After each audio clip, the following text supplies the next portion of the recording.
Selamat malam, berjumpa kembali bersama saya Wong Gandeng Sakdonya. Mohon untuk tidak menyebutkan nama dan identitas dalam percakapan ini karena percakapan ini saya naikkan dalam konten YouTube. Ya, Andrew, yang gampang satunya. Gimana, Mbak? Aku cerita dulu ya, Mas Andrea. Oh, Dari awal. wajib, silahkan. Nah, jadi kemarin tuh minggu lalu aku libur. Udah ada niatan tuh nulis 2 bank, BNI sama Mandiri, yang dimana dokumen harus dibawa. Takutnya nanti kalau diperlukan, tapi aku nggak bawa kan, makannya harus balik rumah jauh. Jadi lebih baik aku bawa semua biar nggak bolak-balik. Dari sentral aku naik tenteng tuh, tapi sebelum naik tenteng aku tuh sempat ngambil uang di ATM Hang Seng Bank. Nah setelah udah ngambil uang, aku yakin ATM segala uang udah aku masukin ke semua. Terus naik tenteng tuh dari sentral, turunnya di Wance yang mau ngarah Sogo itu, yang deket Times Square. Aku turun di situ.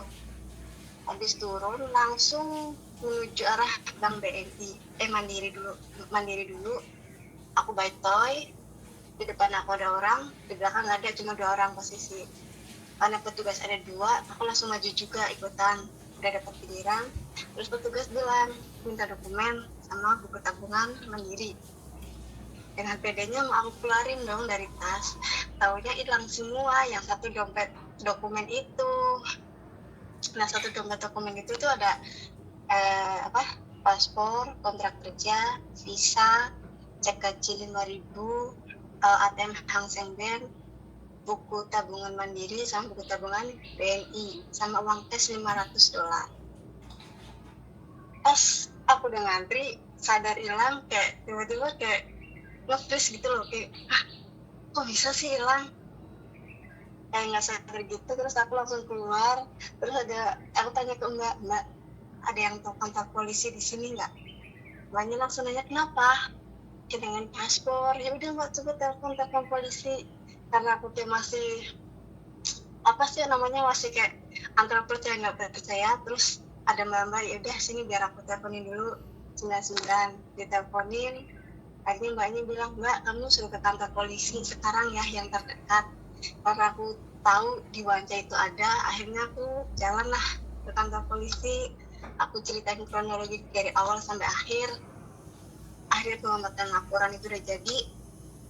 Keesokan harinya, Seninnya aku langsung telepon ke Bank Hang Seng dulu, kalau aku kehilangan ATM, bla bla bla bla. Terus mereka bilang oke, ATM kamu bisa udah jadi, bisa diambil hari Sabtu. Nah Sabtu kemarin udah aku ambil ATM-nya.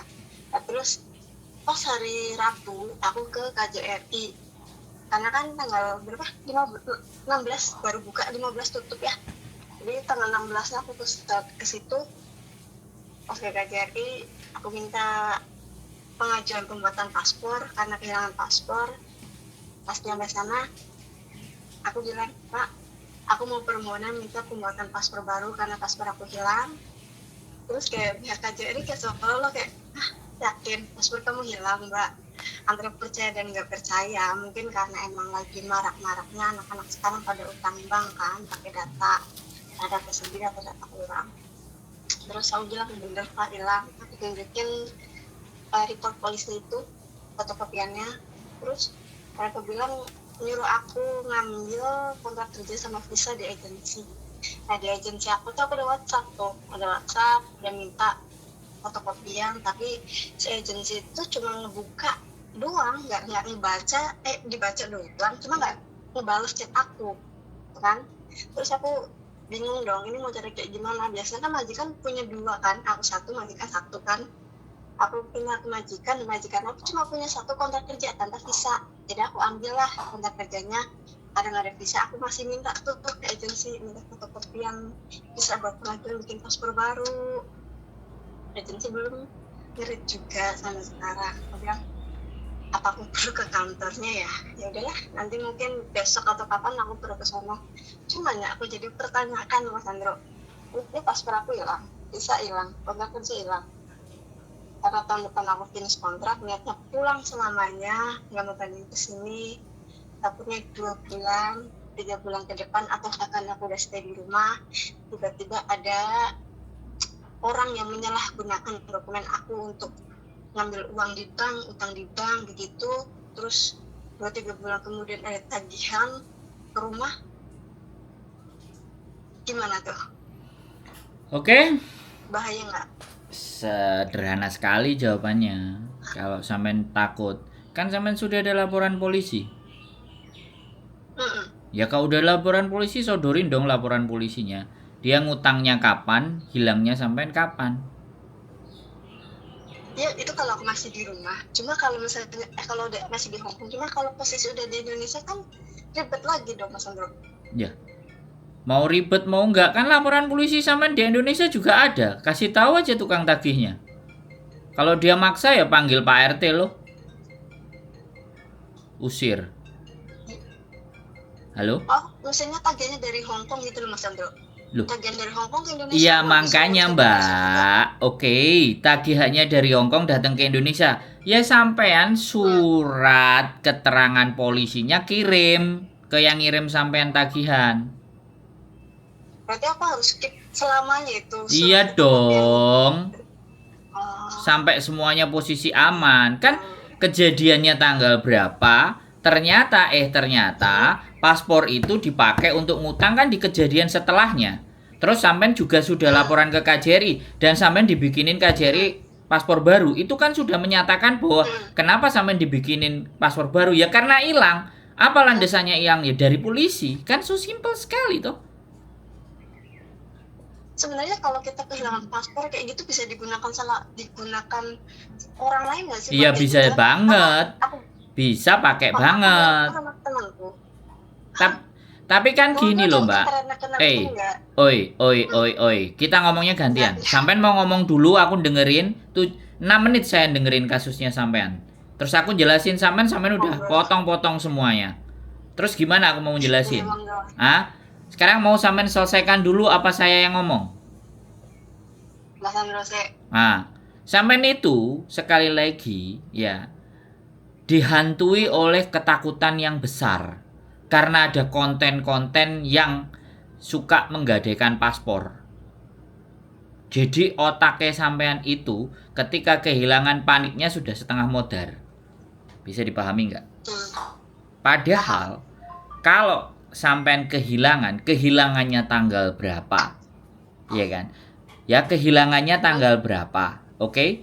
Terus sampean ke KJRI dikasih ganti baru sampai tanggal berapa? Itu kan udah fix.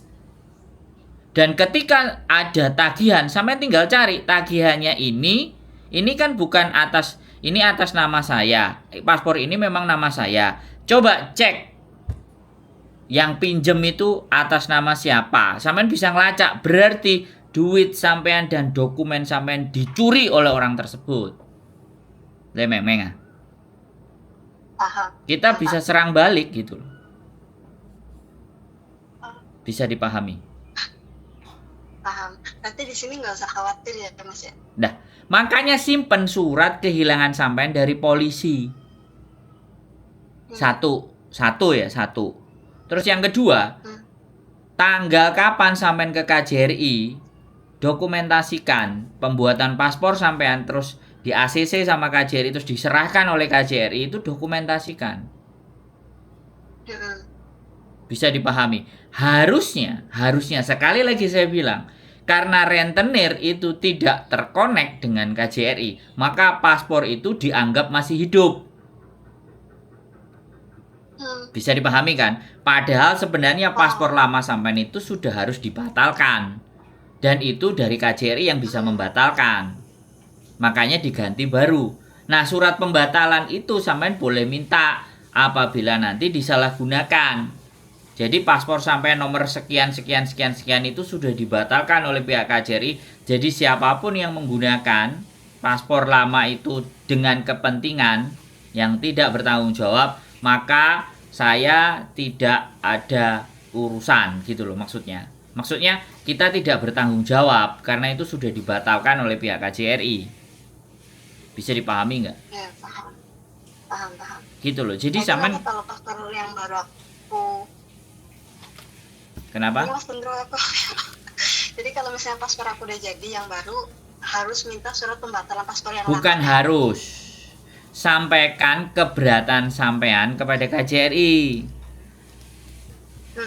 Ya, boleh nggak sekiranya saya meminta surat pembatalan di paspor saya yang lama. Dia pasti akan jawab kalau nggak mau repot. Kamu itu sudah dibikinin yang baru. Otomatis kalau sudah ada yang baru, itu pastinya pembatalan yang lama itu sudah dilakukan. Boleh saya minta buktinya, Pak? Atau boleh minta suratnya, Pak? Soalnya kekhawatiran saya kalau saya sudah pulang atau saya masih di Hong Kong, sayanya ditagih karena di situ juga ada kontrak kerja juga gitu. Bisa dipahami nggak? Terus mau nanya, paham. Terus mau nanya, selain kita ngedapatin kontrak kerja sama visa, selain nyari agent, apakah kita bisa ke imigrasi? Tapi kan kita butuh paspor ya. Loh, kalau visa sampean itu hilang, ya sampean tinggal print lagi. Visa sampean masih berlaku, tapi surat keterangan kehilangan sampean dari polisi itu sudah bukti kuat kalau mau ada yang menyalahgunakan. Bisa dipahami nggak, Mbak, sampean maksud saya? Paham. Surat dari Kalau polisi sekarang kan- itu sudah cukup kuat. Iya paham Mas Andro. Cuma kan ini kan mau buat pembuatan paspor baru kan dibutuhkan kontrak kerja sama visa. Nah saya cuma baru dapat kontrak kerjanya doang. Nah visanya itu aku belum dapat.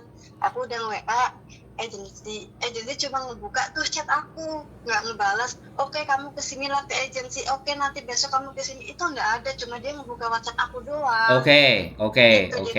Sekarang persoalannya adalah kontrak kerja. Sampean masih punya KTP nggak? Oh, visa bukan kontrak kerja. Kalau kontrak kerja udah ada dari majikan. Oh, visa. Oke, sampean punya KTP nggak? Punya. Nah, ya udah bawa KTP ke imigrasi lo.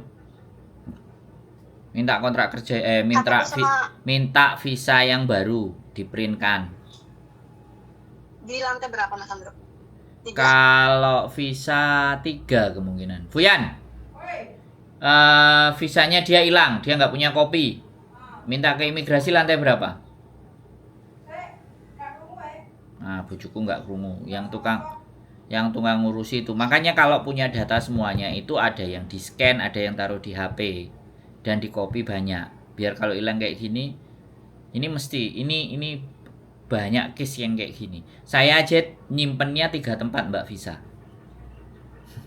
Visa saya itu sama bujuku di copy 10, kita simpennya 3 tempat. Di HP ada, di kertas biasa tempat dokumen juga ada. KTP juga sama. Ini kalau di HP aku ada, tapi di sini ada pengeprintan lewat HP nggak Mas Andro? Bukan pengeprintan lewat HP, ya banyak. Ya sampean bilang aja, saya mau print ini gitu kan. Scan PDF, dicetak. Apa gitu aja kali ya? Soalnya aku di HP ada, cuman soalnya kalau agensi tuh mintanya agak ribet. Ini agensinya emle, jadi Ya iya Mbak, namanya agent itu ya segala sesuatu minta duit. Ya nggak apa-apa sampean print aja. Kalau nggak mau ya sampean ke imigrasi sampean minta juga boleh.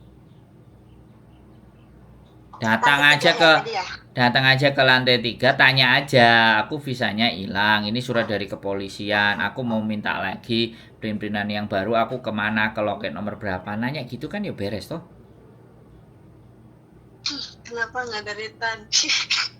Aku nge-WA Mas Andro, telepon Mas Andro. Ya makanya gini loh Mbak, gini, kalau sampean kehilangan sesuatu ataupun tiba-tiba ada sesuatu yang tidak sampean duga, gitu kan, sampean stop itu sit, thinking, orienting, and planning. Duduk dulu, santai, tenang, ambil nafas, tenang. Anak-anak itu kan enggak begitu ulang wis panik wis tua kok kiwa tengen iki piye pada bingung. Harusnya ya kalau sampean hilangnya di BNI, telepon polisi, barangku hilang di sini, biar tempat itu disterilkan. Karena hilangnya uang anak-anak, 1 dompet dan semuanya, mohon maaf sekali lagi kalau bisa dikoreksi, itu memang di tempat-tempat orang teman-teman mau store uang. Makanya sekali lagi saya ngelihat teman-teman antri berderet-deret di tempat pengiriman uang, di tempat bank atau apapun, itu sudah nggak zaman harusnya. Bisa dipahami nggak? menghindari tingkat kriminalitas yang kayak gini nih. Karena orang-orang itu mencari posisi dan lokasi tempat di mana adanya uang ada di situ gitu. Gak mungkin kan kita setor terus uangnya nggak cash. Pasti di dalam tas itu ada cash money. Nah ini saya sudah sangat menghindari itu semuanya, Mbak Antri. Bisa dipahami nggak?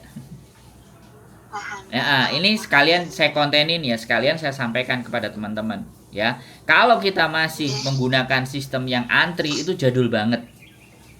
Mohon dimaafkan, jadul banget. Nah, mengantisipasi kejadian-kejadian yang seperti ini, meskipun ya kita nggak bisa menyalahkan tempatnya, ya kita tidak bisa menyalahkan sistemnya, tidak. Tapi kewaspadaan kita harus dijaga. Saya nggak berbicara lalai. Banyak sekali cerita teman-teman mau kirim uang di mana, itu tiba-tiba uangnya hilang. Coba, nggak cuma 1-2 loh cerita kayak gitu, Mbak. Bisa dipahami kan? Sekarang itu sudah banyak kemudahan pengiriman, sudah nggak harus ada yang pakai antri. Ya, kenapa nggak kita manfaatkan teknologi aja, kehilangan 20-30. Tapi kan saya sampai tadi persoalannya kan adalah buka rekening atau apapun lah. Ya, rekening lah intinya. Ya enggak. Kalau bisa ya sekali lagi memang liburnya hari Minggu. Kalau supaya lebih enak dan lebih aman mending hari biasa. Makanya kenapa dalam segala hal apapun saya selalu bilang kalau ada urusannya penting mintalah izin ke majikan, mintalah hari biasa. Bicara baik-baik. Supaya apa ya kayak gini, kalau sudah berjubel-jubel kan kita nggak mungkin ngarani atau nuduh 1-2 orang kan. Padahal pasti banditnya ada di situ. Yakin saya. Iya betul. Yakin kalau mau buka CCTV. Harusnya kalau ada polisi di situ, dah ngeyel ngotot. Nah, harusnya dikasih satpam kayak itu ya di bank situ. Mohon dimaafkan sekali lagi, mohon dimaafkan. Saya nggak berani banyak komentar karena komentar saya nanti akan menyebabkan rasa sakit terhadap instansi-instansi yang ada di sana atau justru ngomporin teman-teman menjadi ya prosedur satpam itu seharusnya memang sudah di mana-mana selalu ada. Tapi untuk di Hong Kong sekali lagi bank-bank itu juga menurut saya nggak ada satpamnya. Di Indonesia aja. Di Hong Kong bank-bank itu juga nggak ada satpam. HSBC apa semuanya nggak ada karena habit manusianya kan bisa dipercaya. Tapi kalau di pengiriman punya Indonesia atau Bank Indonesia banyak sekali cerita-cerita yang seperti itu gitu loh kan. Artinya kan sebenarnya aku nggak mau berbicara komentar lebih dalam lagi. Tapi ya kenyataan dan faktanya bener nggak? Hilang. Padahal jelas rapi-rapi sampai masukin kan. Masih bisa hilang kan, keren tuh. Ya, copetnya kan keren. Tangannya ya lihai banget, satu udah. Nah, makanya oke, solusinya dari sampean tadi bisa ke lantai 3, kasih tahu KTP-nya, minta oke. Itu berarti visa udah kelar ya. Terus yang kedua, apakah nanti paspornya disalahgunakan dan ABCD, bikin pengumuman juga identitas sampean kehilangan ABCD, cuman dicoret yang memang nama yang ya kalau nggak mau disampaikan di sosial media ya sudah, ya nggak apa-apa, jaga-jaganya ya surat keterangan dari kepolisian tambah landesan tadi dari KJRI sampai sudah bikin yang baru. Jadi kalau nanti tagihan atas nama dan sampean dan semuanya dan itu tertanggal lebih lama tertanggal di belakangnya sampean kehilangan, berarti fix mereka menyalahgunakan dan sampean bisa ngeles aja, ini loh aku udah ada laporan polisi udah jelas. Kenapa Anda masih tagih saya? Kalau Anda tagih saya lapor polisi juga gitu. Gak usah takut kalau itu di Hong Kong. Kalau di Indonesia ya udah bilang aja debt collectornya, aku udah paspornya ini loh, ini masih hidup, masih ada pengganti pasporku yang hilang.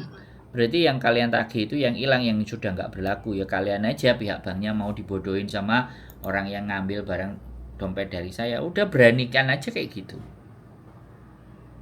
Bisa dipahami toh. Intinya no worry lah ya. Kenapa? Berarti di sini intinya no worries, lagi kita udah laporan polisi dan KJRI udah pasti akan udah mengganti kartu paspor baru, yang lama udah otomatis mati ya Mas Ya Andro? harusnya. Tapi sekali lagi ya, paspor itu kan kalau masih hidup kemudian dibawa ke rentenir kan nggak ada connect. Mm-mm. Bisa dipahami nggak? Mm-mm. Nggak ada connect data. Paham, Bisa dipahami kan? Kalau nggak ada paham, connect paham. data, jadi kan dia nggak bisa verifikasi. Tapi kalau dibuat ke publik, dibuat ke finance, ya otomatis kan. Ya, kalau dia nggak connect juga sama sama sekali lagi nggak connect sama KJRI pun juga akan sama. Tapi ya betapa bodohnya mereka kalau itu sudah nggak berlaku. Nggak usah takut. Intinya kan dari kepolisian itu kan landasan yang kuat. Dan pengganti paspor sampean yang baru kan itu juga bukti bahwa sudah hilang. Makanya di sini kenapa lemah sekali ya, sekali lagi pemberantasan peminjaman uang dengan menggunakan paspor itu sangat lemah sekali. Ya karena sekali lagi anak-anak yang paspornya hilang karena digadekan itu dengan mudah sekali KJRI menggantinya. So simple sekali. Harusnya anak-anak yang utang itu diselidiki benar-benar. Jadi mana yang hilang, mana yang enggak itu juga satu repotan gitu. Orang yang hilang beneran kayak sampean gini sama hilangnya digadai. Ya kan? Mm-mm. Nah, itu kan Mm-mm. kebingungan tuh orang KJRI. Bagaimana mau bikin sistemnya. Ya kan?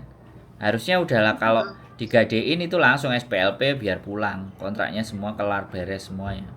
Itu polemik gitu dan nggak bisa selesai dari sampai hari ini nggak bisa selesai dan nggak bisa nyalain rentenir juga. Yang harus kita lakukan adalah kampanye dan mendidik teman-teman untuk Ayo menggunakan. kampanye, Kenapa? ayo kampanye Mas Andro, Saya mengkampanyekan itu Nah, suaramu itu. nggak usah lah mbak. Toh gini loh, jadi saya nggak usah kampanye, video saya udah ada 3.000, 4.000, 5.000 dan saya nggak bisa maksa mereka. Dan saya juga ngomong ke KJRI, KJRI, anak-anak suruh dengerin konten saya, apa bisa seperti itu? Kan nggak bisa. Jadi ada sesuatu yang bisa saya lakukan dan bisa saya kendalikan. Ada sesuatu yang saya nggak bisa mengendalikan sesuatu yang terjadi di luar sana. Wong yang curhat aja kadang-kadang waktu ngutang nggak ngajak konsultasi, tapi giliran ditagih dan kesulitan malah telepon. Coba. Terus aku gimana? Coba. Jadi, jadi gini, fenomena-fenomena yang terjadi di Hong Kong itu, saya juga berpikir gimana sih caranya memperbaiki, bagaimana membuat cara berpikir teman-teman itu menjadi yang tidak gampang ditipu, yang tidak gampang dihasut, yang tidak gampang percaya dengan ABCD. Bagaimana caranya? Satu-satunya yang bisa saya lakukan ya saya ngonten tiap hari.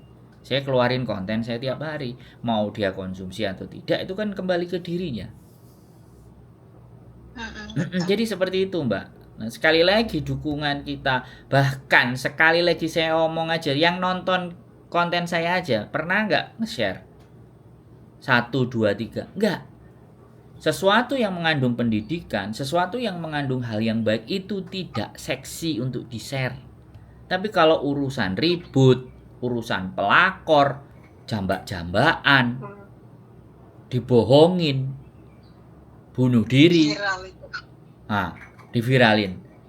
Samen kalau lihat konten saya ada nggak saya membahas tentang bunuh diri? Saya membahas tentang anak-anak yang lagi berantem, royokan tempat. Saya nggak pernah membahas itu, Mbak. Tempat apa tempat? Royokan. Kebanyakan anak-anak yang telepon Mas Andro sama Mbak Yuli tuh kayak anak-anak yang curhat tentang takut tangan bang, gitu aku sedih. Nah, royokan manuk pernah nggak saya ngontenin? Nggak ada. Enggak. Paling kalau di Miss Yuni banyak.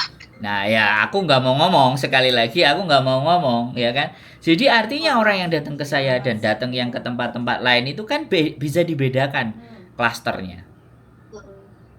Ya kan. Jadi saya sendiri tidak memilih siapapun yang nelpon saya.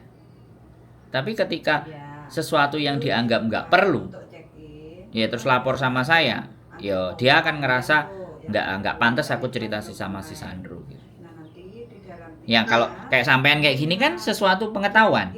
online kamu antri Di saat Makanya tuh sebenarnya tuh gini Sandra, dari kemarin-kemarin tuh aku tanya sama ini kayak belum dapat jawaban yang memuaskan nih gitu.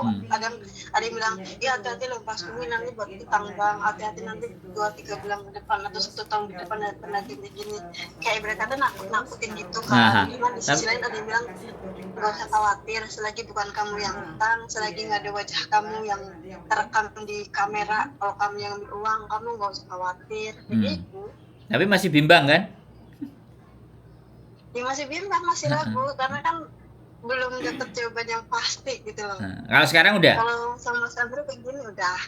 Tadi tanya lantai berapa, yang tadi kayak bilang aku udah SMS agency cuma bilang nggak bilang apa-apa, cuma ngebuka. Terus aku tanya Mas Sandro bilang ya kamu lantai ketiga bawa KTP bla bla bla udah dapat solusi ya kan. Terus Mas Sandro bilang ke KJRI, terus kalau bisa minta surat pembatalan paspor lama. Oke, kan itu udah dapat jawaban itu Mas Sandro.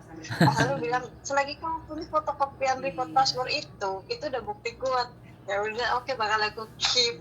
Lelah ya kan sekali lagi cara berpikir ya kan. Makanya kan saya empot-empotan ini Mbak, bukan berarti empot-empotan. Ya sudah, saya ingin melakukan hal yang terbaik yang hanya bisa saya lakukan. Jadi ada hal-hal yang memang di luar kendali saya, ada hal-hal yang saya tidak bisa kontrol. Makanya kan sekali lagi, makanya saya juga kepingin ngonten. Kemarin sudah ada rentenir yang mau ngonten sama saya. Aku coba dari sisi rentenir. Jadi kita lihat di mana letak kesalahannya. Jadi pemahaman seperti itu Mbak. Makanya nggak apa-apa, nggak ada masalah. Sekali lagi siapapun boleh ngonten, siapapun pingin desain kontennya bagaimana silahkan. Tapi saya tetap di cara saya dan di prinsip saya. Saya tidak ingin membuat orang menjadi khawatir. Saya tidak ingin menjadi orang menjadi justru tambah ketakutan yang berlebihan. Justru ketika orang ngobrol dengan saya berharap dia punya pandangan, dia punya harapan, dia punya sesuatu. Oh iya ya, ternyata ngobrol sama Sandro saya menemukan, terlepas menemukannya itu pas sudah selesai ngomong dengan saya atau setelahnya dia pikirkan, pertimbangkan, akhirnya dia memutuskan sesuatu yang dia anggap paling benar. Kan seperti itu gitu loh Mbak. Yaitu hidup saya sih pinginnya begitu. Mas Sandro, jangan capek-capek bikin konten lah, entah banyak yang ngedengerin atau nggak ngedengerin atau nggak viral, tetap semangat kontennya Mas Sandro, berbagi ilmu itu bermanfaat buat orang lain, nggak merugikan Mas Sandro. Siap Mbak terima kasih atas dukungannya. Mas Sandro lanjut masak tuh ya, matur suwun. Oke, sehat selalu, tetap semangat, yuk, bye bye, assalamualaikum warahmatullahi wabarakatuh. Oke ya teman-teman semuanya ya, nggak perlu panik, nggak perlu bimbang, nggak perlu galau. Ya setiap permasalahan selalu akan ada solusinya. Dan kadang solusi itu bisa kita biarkan, solusi juga bisa kita ambil keputusan, solusi juga bisa jadi tindakan. Solusi itu macam-macam. Atau kita berdoa kepada Gusti Allah, itu juga bagian dari solusi. So, tetap semangat, tetap berjuang, jangan pernah takut.